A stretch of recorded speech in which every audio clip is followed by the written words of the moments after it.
For the past 9 years, we've watched them live. Wow, it's coming to an end. 9 years. Grow. It's turned into something more than I could have ever imagined it being. We're just so fortunate to have had an experience like this. And triumph. This show is one of the biggest underdog success stories in television history. How many shows can look back and say 9 years on the air? It's been incredible to go on the journey. I think I'm having my baby. Everyone's incredibly grateful and appreciative. We made it 9 seasons, and everybody always told us that we couldn't do it. I was over pros. We really have had so much fun. I will always protect you. TV is about characters. You have to care about the people. This is good, isn't it? It's perfect. We've gone through not only our ups and downs as individuals, but our ups and downs with each other. Let's do something great today.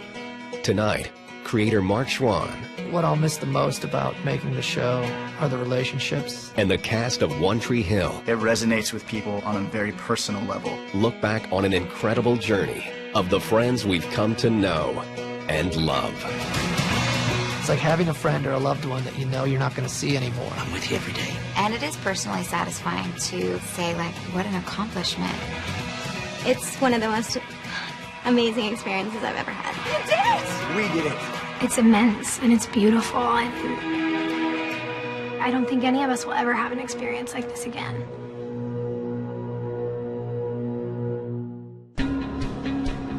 Nathan, remember, 20 shots, no less. Got it, Dad. When I first wrote it, it was meant to be a feature film. I pitched it as Cain and Abel on a basketball court Ready for this? because Nathan and Lucas were half-brothers and they were adversarial and they were from different worlds. Creator Mark Schwahn eventually decided to bring the story to television. In a movie, you're going to spend 2 hours in that world. Why don't you spend 22 hours a year in that world?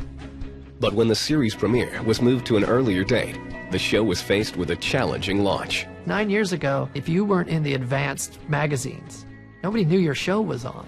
So when the show debuted, the ratings were very low. One Tree Hill premiered on September 23, 2003, featuring a young but enthusiastic cast. There's no way I could ever imagine that I'd be sitting here doing an interview for season 9 back when I was 18 years old when I first started the show. I was like, oh, this is pretty good. Nathan for the win! Holy crap, did you see that? So I called Mark, and I was like, hey, Mark, I think this show can make it, man. Don't worry, Dad. Your dreams are still safe. The good news was that our ratings kept going up every week. And that doesn't really happen. Whoever saw the show was still watching the show. And each week, a few more people would find the show. When you're ready, I'll be too. By mid-season, season 1, we were a hit. Before the first year drew to a close, a fiercely loyal fan base began to form. One of my favorite memories was getting a phone call from Tony DeSanto at MTV. He said, are you watching this? I said, no, I'm on the West Coast. He goes, people are outside. They're out of control. It's as big as when Eminem was here last week. I said, for what? He goes, for your One Tree Hill kids. And that was a really good memory because we knew we had caught some traction and the show started taking off. And I think with each year that passed, we did get a little bit more confidence moving forward that maybe we would come back. Every season, we'd be on the bubble. And we would seemingly win every online poll. And the fans would bombard the network with basketballs or things that were significant to a storyline that season. We've all had this really special experience with our fans because we were all kind of riding the same anxiety every year. Is this show going to keep going? Are we going to get to keep telling these stories? And it created this bond. Thanks to the great story that Schwahn and all the writers put out, this has been a marathon of a TV show in a great way. It's very rare, actually, that you see 9 seasons of a television show. It's just Hall of Fame status. This place will always be with you. Considering where we came from and considering the huge odds against us, there's not many more greater underdog success stories than ours. There is only one Tree Hill. And it's your home.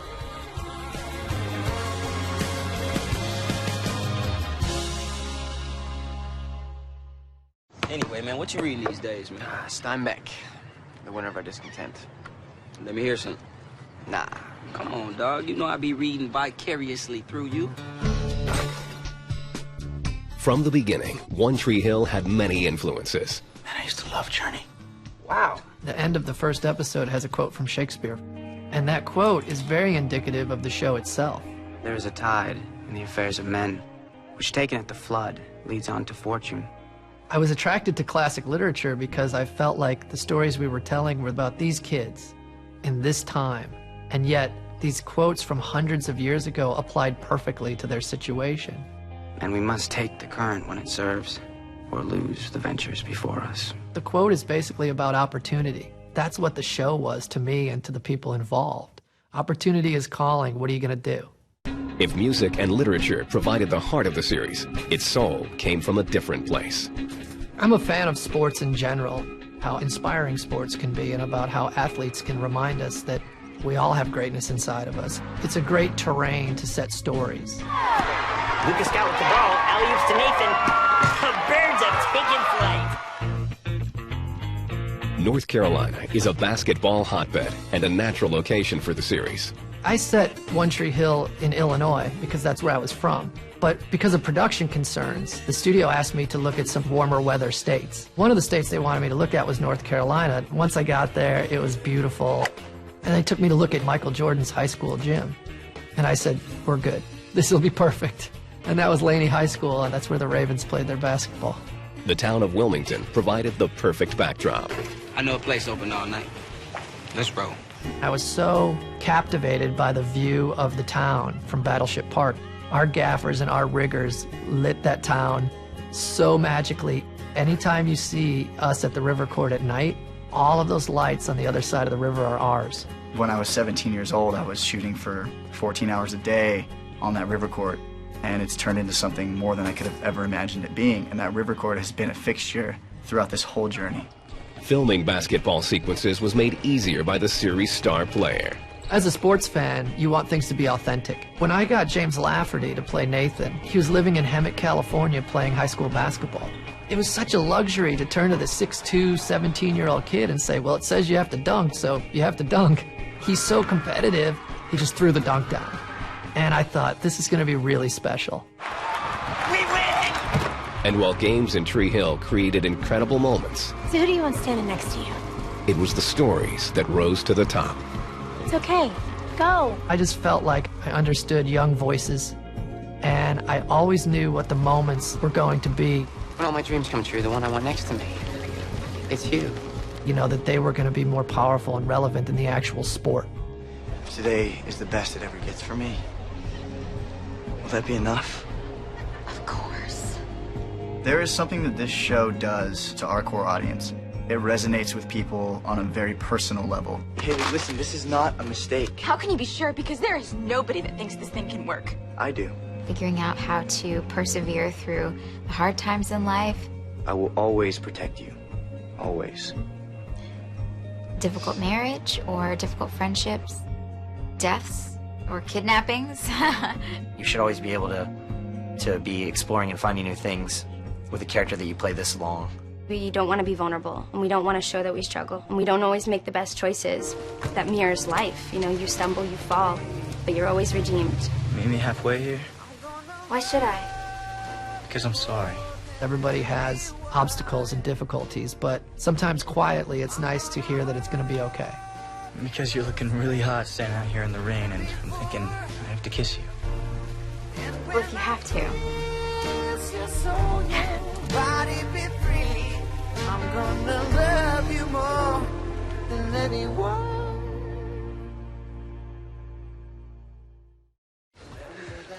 Do you have the new Haley James album? On vinyl.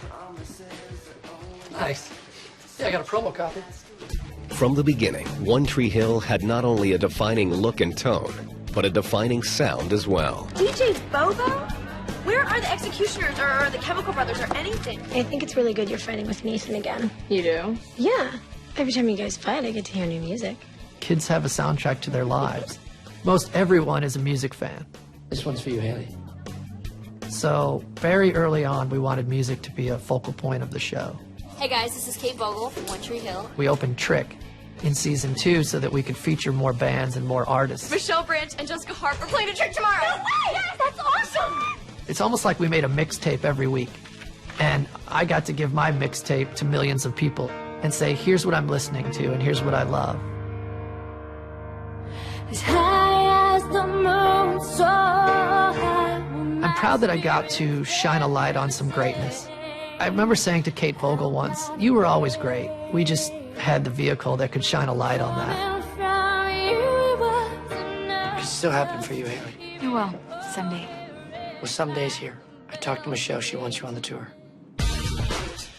We had plans to send Haley the character on tour. And I said to Joe Davola, why don't we send Joy on tour as well? They took musicians from the show, myself, the Wreckers, who was Michelle Branch and Jessica Harp, Bethany Joy, and Gavin DeGraw was on a lot of the dates. And it sold out every city. You could just totally feel the energy. The fans, they were like, what? This is like, it's like a live extension of the show. How do you like Tyler Hilton? It was a frenzy. It was something that I'll never forget.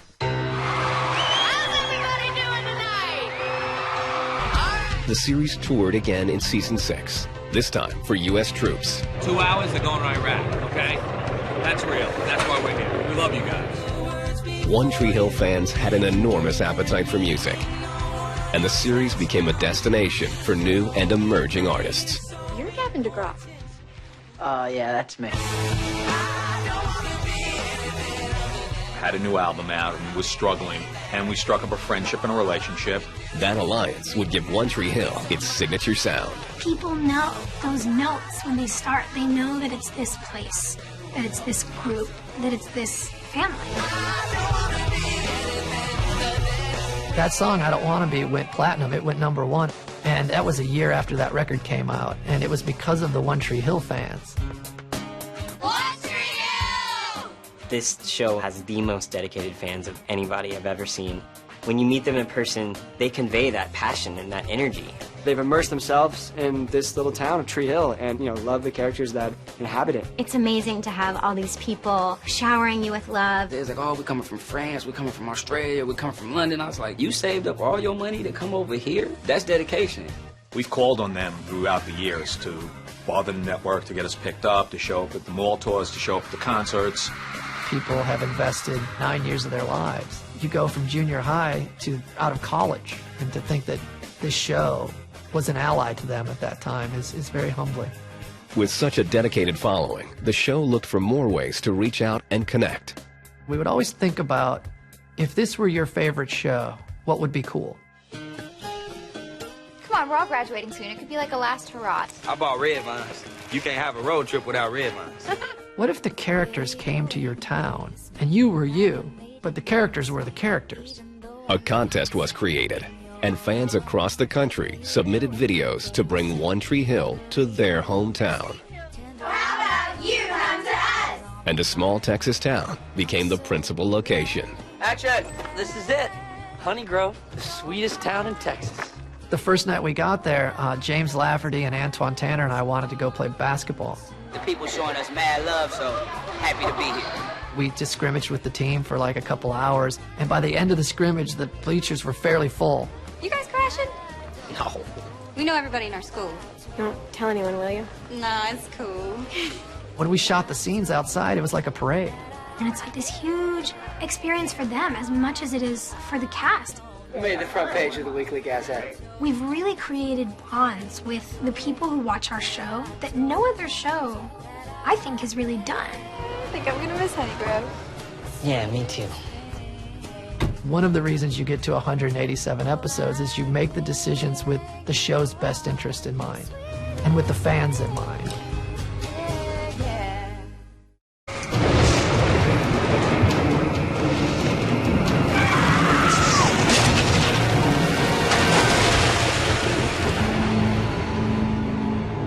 Over the course of 9 seasons, One Tree Hill meant different things to different audiences. For some people, it was a guilty pleasure. We did psychos, and we did car crashes. We never set out to make it that way, and I think for many of our fans, it was not that. It was very heartfelt and very real. Dance with me. Sometimes we wanted the small moments to be the big moments. And other times we wanted it to be loud and scary. I need a doctor! And mysterious. What's going on? We wanted to leave people on the edge of their seat. Action! The cast and crew of One Tree Hill brought their A game to every episode. How you doing, champ? I just want to get out of here. At no time was it needed more than in season 8. Darkness on the Edge of Town was a great episode because it was so big. It was a hurricane, and it was rain towers, Kind of down on this rain thing right now. Yeah. and it was a car off a bridge, and then the dam broke. Save him, and then save me, please. He's just a boy. It was amazing to watch the crew and cast. I remember Jackson Brundage, who plays Jamie. That kid is so good in that episode. You're gonna be my best man in our wedding, right? Yeah. We were all concerned about putting him in the car, whether he'd be freaked out about it. Come on, I got you. The fake rain and the car in the lake, all the bridge and the rain and stuff. I think that was fun. There was never a moment where he didn't think it was a wonderful playground. Nathan's got passes to Lucas for a 3 in the win. The state championship game, that was a huge undertaking. When the Ravens finally won the state championship, and then Haley is hit by a car. That was not only a really big episode in terms of its ambition and scope, It's bad, Peyton. It's really bad. but emotionally, for the actors making the episode, for the fans, that was a big one. But a daring storyline in season 3 brought One Tree Hill its defining episode. Somebody was talking about Columbine, and I remember every time they said the word, they would whisper it. And I remember thinking, you know, what a tragedy. Somebody should say something loudly about it.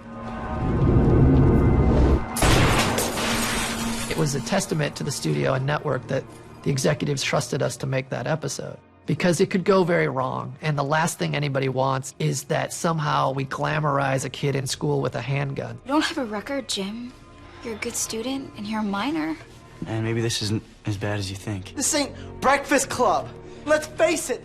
This is the most any of us have talked in 4 years. Just 100% every day, just so emotional. That voice in your head that's saying there's no way out, it's wrong, Jimmy. Please, just believe me, it gets better. I'm sorry. No! It was very challenging to our audience, but I felt like we had always gotten good story out of those challenges. We killed a beloved character in Keith Scott. I had a quiet instinct that it was a story worth telling. That episode was the cornerstone of us getting to season 9. Creative risk paid off again Excuse me. Can you tell me what's happening? when Keith returned in a landmark holiday episode. Hi, Luke. There are a lot of people who have lost someone. And in our episode, this kid gets to see his uncle again. I didn't come here to make you believe in me. I came here to make you believe in you. I think the show was at its best when it was a quiet ally to our audience. When somebody that I'll never meet was struggling with something, and they learned something from the show that made it a little bit better. Most people are stronger than they know. They just forget to believe in it sometimes. From the conversations I've had with fans, this show has helped them through tough periods in their life. And I think that's a testament to where the heart of our show is. I'm gonna miss you so much. Why? I'm with you every day. If that one sentence finds someone at a time where they're missing someone, that's a worthy hour of television. Those moments touch the hearts and minds of cast members as well as fans. Mark told me something really early on when I started the show, and he said, be in it. Just meaning like every moment, whether it be good or bad or challenging or being vulnerable or being emotional or just whatever that it is for that moment. Because if you're not in that moment, you're probably not going to take away what it is that you're supposed to. We've been through the good, the bad, the ugly, and the beautiful here. And I think we're just so fortunate to have had an experience like this. It's 1 in a million. Can you tell me more about the stunning, some might say brilliant character of Brooke Davis? I think that TV is about characters. You can do hooks and high concept in movies, but if you want everyone to come back every week, you have to care about the people. And audiences have cared about this group of characters they've come to love. It's been an enormous evolution for Brooke Davis. Brooke, let me in. She's always had a great heart. No, it's not ready. Go away. It's my apartment, and it's my wedding dress, for that matter. No, it will be, but for now, it is my wedding dress, and it is not ready. And she's always been a really fierce and passionate person and friend. You're speechless. Oh, I knew you would be. Hold on, there's one more thing. Do you get it? Halo? Haley was this really snarky, sarcastic, fast-talking, awkward girl. Oh, the magazine pages are sticky again, little perv. Oh, hey, Luke. You been reading this? We both grew up together, she and I. Come with me. Lunchtime quickie, nice. I wouldn't trade my character for any of them. I think this is the coolest one. I don't think we've met. Chris Keller. This is the best character on the show, I think. Chris Keller can do it all, baby. A lot of our fans said that this show was so real. What's real about it are the emotions behind it and the people and what they care about. We are gathered here today to witness the renewal of a commitment between Nathan and Haley. It's pretty gratifying and fulfilling to play a character that makes that type of journey and crosses the finish line with grace and humility. It's about falling in love. It's about making someone proud of you. It's about being proud of yourself. Life is short, and opportunities are rare. It's about that quiet voice that tells you that you can do better. I'm sorry, I have more. I just think I'm having my baby. One Tree Hill reached a crossroads after high school graduation. They are all talking about dreams. It's their senior year in high school. College is simply the place you go to acquire the information to do those things. We're going to jump the show ahead 4 years. The actors are going to be playing their ages. They're going to be excited about that. All right, I'm going to do the red carpet. I'm going to skip the movie. Let's call one of the Nicks and find out if they'd like to go. Okay, which Nick do you prefer? Nick Lachey, Nick Zano, Nick Reed, whoever. We'll be able to reinvent the show and do a 20-something show. Uncle Lucas. Hey, you in high school already? No, I'm only 4. Our show started out about fathers and sons, and it ended up about fathers and sons. And so the kids of Tree Hill had become parents themselves. A new journey that would carry the series all the way to its 9th season. A person who has so much magic inside of him, we've appreciated him every day, and that's a series wrap on us. I love all of you. Thank you so much. You all make me look so much better than I am. I'll never forget any of you. Thank you. After 9 seasons, the time has come to say goodbye to One Tree Hill. 9 years of doing anything with the same group of people. It sounds cliche, but it became a family.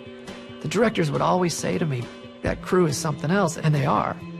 They worked in a small studio in Wilmington, North Carolina. They weren't in Hollywood, but they were going to do it better, and they were going to work just as well. They'll always be close to my heart. I feel so fortunate to have had it. This dedicated family has come together one last time for the final episode. You know, when I sat down with the script for episode 13, I couldn't believe it that it had already come.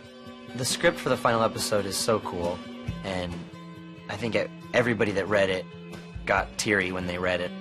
I think there might be a couple tears, but I think everybody's going to be happy the way we ended. This finale just wraps everything up in a bow. It's a time capsule almost.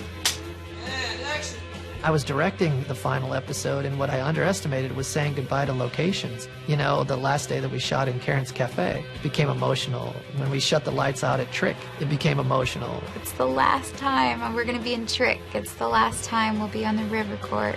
When all the lights finally turned off over the river court, that was a huge moment for me. For the first time, I really felt like I was leaving something behind that was part of who I was.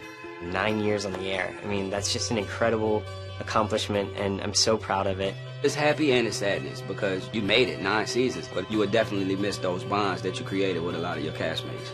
The cast and crew is really taking it all in and appreciating our last moments together. Every day we were wrapping an actor who had become a friend. We were saying goodbye to their character. So this is a series wrap on Steven and Tyler. Looking at the faces around on set on the last days of shooting, and there's some pretty good people that have done a lot of great work. I got a lifetime's worth of memories from the 9 years on the show. It's been really emotional to shoot the last episode and think this is my last scene. Those emotions are there, and I feel like everybody in the audience will get to feel them with all of us. I'll owe everything that I accomplished from this point on to the show. There's no question. For this to have been our job, to grow up here and evolve as people and as characters, it's huge. Easily one of the coolest things that's ever happened to me. Here we are, the last scene in the last episode of One Tree Hill ever. That's technically our last shot with talent, so Sophia Bush, series wrap. I'm so proud and so overwhelmed being here with all of you as an actor, and I love you guys, and I've never known a group of people like you. I appreciate it.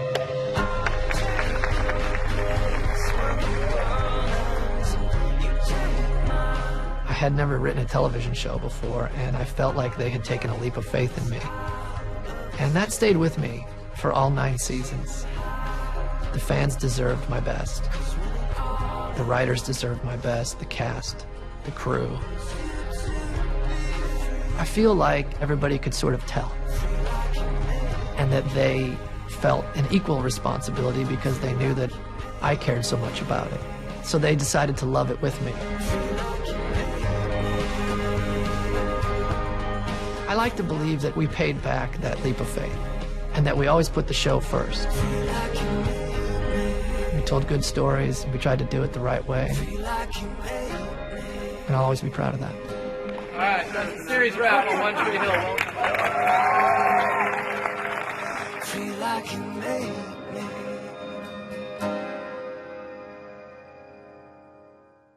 When I wrote the opening voice over the finale, it was very emotional for me, because it's like having a friend or a loved one that you know you're not going to see anymore. What choices do you make? What would you say? What would you do? We sort of had that opportunity going into season 9, and we're very protective of the final days and final episodes together.